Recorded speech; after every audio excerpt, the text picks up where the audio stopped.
I gave away your stupid doll collection, Patricia sneered, arms crossed as if daring me to react.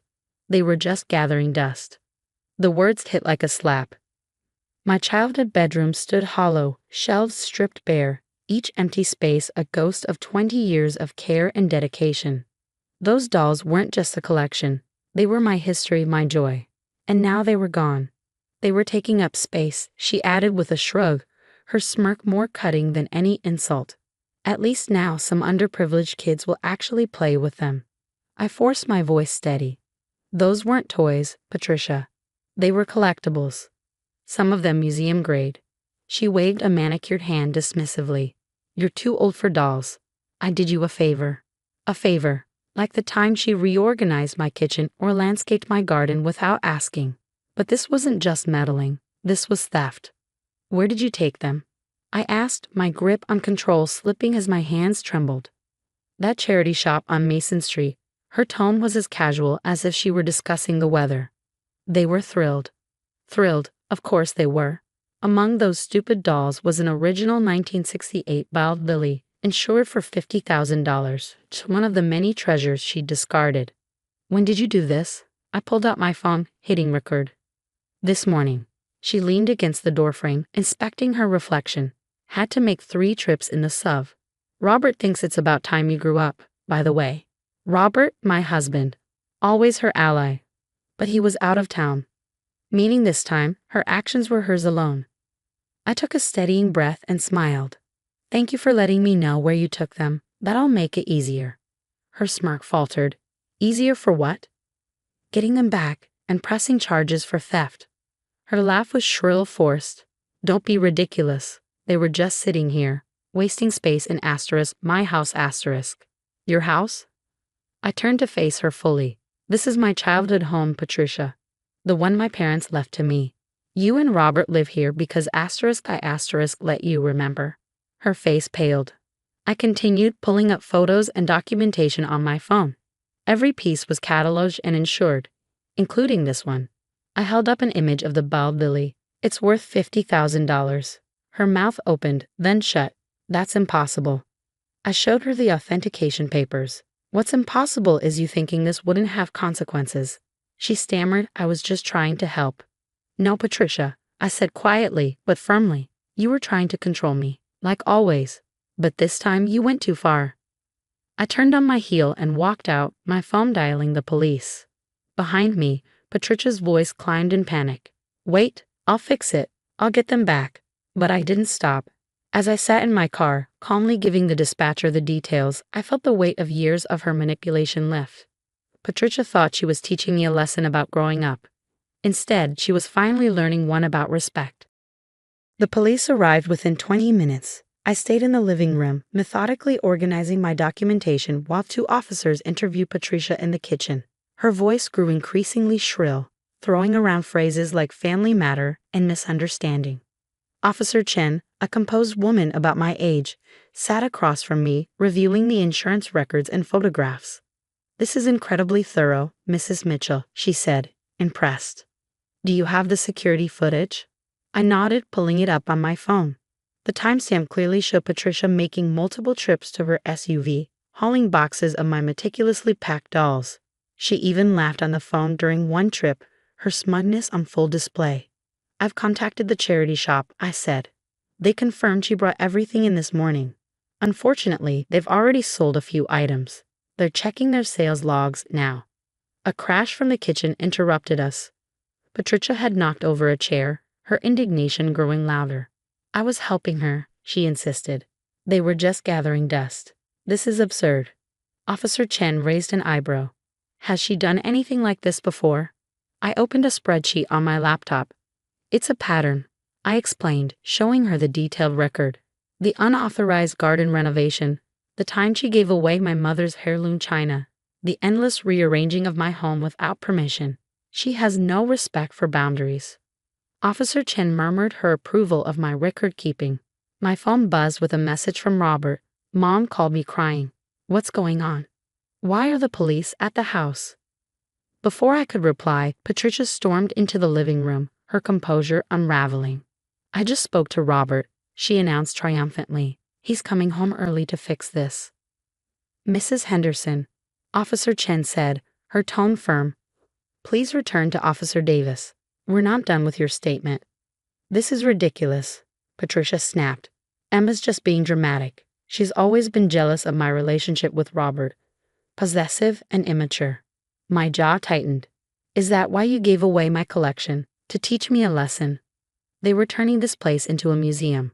Robert agrees with me. You need to grow up and focus on being a proper wife, not playing with toys. The room went silent, her words hanging in the air like a slap. Even Patricia seemed to realize she'd overstepped. Officer Chen stood. Mrs. Henderson, you've admitted to knowingly removing and disposing of Mrs. Mitchell's property without permission, and by your own words, with intent to control her behavior. This constitutes theft. Given the value of the items, this is a felony offense. Patricia blanched. A felony? But I'm a grandmother. I volunteer at church. You can't arrest me. We can, and we will. Officer Davis said, stepping in. Please stand up and place your hands behind your back. As Patricia was escorted out, a car screeched into the driveway. Robert hurried up the walkway, his face a mixture of anger and confusion. Emma, what the hell is going on? Why are they arresting Mom? I turned my laptop toward him, displaying the insurance records, photos, and security footage. Your mother stole over $100,000 worth of my collection and gave it away without my consent. Here's the proof. He scrolled through the documentation, his face paling. I didn't know. No, you didn't, I said quietly, because you never asked. You always believed her version of events, never questioning how her actions affected me. You have to drop the charges, he pleaded. She's my mom. And I'm your wife, I replied, but you've never protected me from her. This isn't just about the money, Robert. It's about respect. Something she's never shown me, and you've never demanded. Robert flinched but didn't argue. He watched helplessly as the police car drove away with Patricia inside. I need to go to the station, he said finally. She'll need a lawyer. Yes, I said. A good one. As he left, my phone buzzed. A message from Laura, a fellow collector. Just spotted one of your dolls on Facebook Marketplace. Looks like it was sold this morning. Sending a link now. I allowed myself a small, determined smile. The hunt to recover my collection had begun. Patricia thought she could diminish me, but she was about to learn that some battles are worth fighting, and some stupid dolls are worth far more than she'd ever understand. 3 months after Patricia's arrest, I sat in my newly restored doll room, gently placing the recovered Wild Lily doll into its glass display case. The sunlight streaming through the window caught her vintage dress, making her look as radiant as the day I first acquired her. It had taken weeks of effort, negotiating with buyers, navigating legal channels. But I'd managed to recover most of my collection. The collector who had unknowingly purchased Lily from the charity shop had returned her without hesitation once they heard the full story. Patricia's trial loomed just weeks away. She'd initially pleaded not guilty, spinning her actions as an attempt to help the family, but the evidence told a different story. Her lawyer was now scrambling to secure a plea deal. My attorney was confident.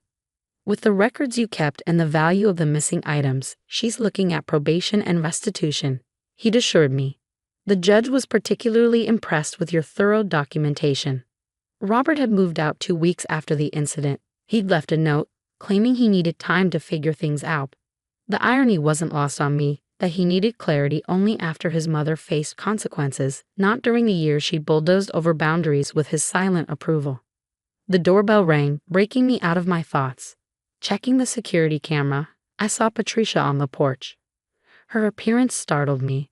Gone was the polished, imperious woman I was used to.